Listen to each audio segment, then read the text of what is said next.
question for today, do you regret your children's names, came because I was talking with a group of friends, and everyone at the table had a story about how their child's name was mispronounced, how their child's name was constantly misspelled, how people gave their kids nicknames that they never intended their kids to have. I put this out on my blog and asked people to discuss name regret. I heard from people who had changed their kids' names and had just decided on a name before they were born, looked at them when they were born, decided that that just wasn't who this child was. Love talking about names.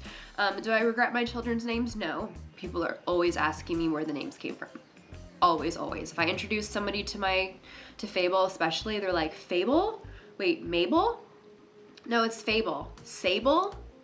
Fable. Gable? Fable. We named Archer after the passage from Khalil Gibran's Prophet, the Prophet. For us, we really put so much thought into both names. I look for literary kind of tie-ins for our babies' names. My oldest daughter is Madeline Alice.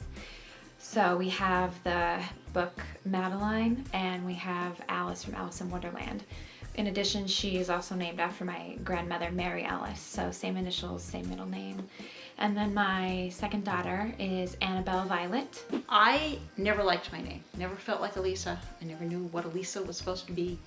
And so when I was pregnant with my first child, I wanted something short so he wouldn't be the last child in kindergarten to not be able to spell his name. And I wanted it to not have nicknames because I didn't want people deciding what to call him. I wanted to decide what to call him. And we chose Evan, and it fit those two criteria. And my mother-in-law's response was, well, Lisa, don't you think everyone's gonna call him Ev? And I said, no, because his name will be Evan. And there was only one person in his whole life who's ever called him Ev, and that was my mother-in-law. When Fable was born, I thought we'd call her Faye for short, but we call her Fabes. Just like when Archer was born, we thought, well, we didn't actually, I didn't want anyone to call him Archie.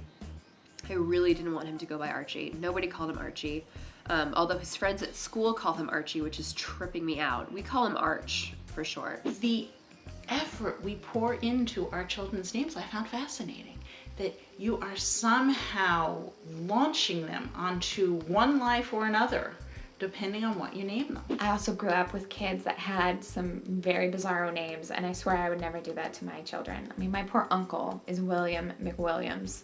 What? And I went to college, hand to God, I went to college with a guy named Random, and his brother's name was Extra. I think that most children end up growing to fit their names, even if they don't feel like it, maybe at certain points in their life. I definitely didn't feel like a Heather, but I think Heather fits me pretty well now. And I'd hope that my daughter Anabelle feels the same way about her name when she grows older. How did you decide who this particular being was going to be? Join the Momversation at momversation.com.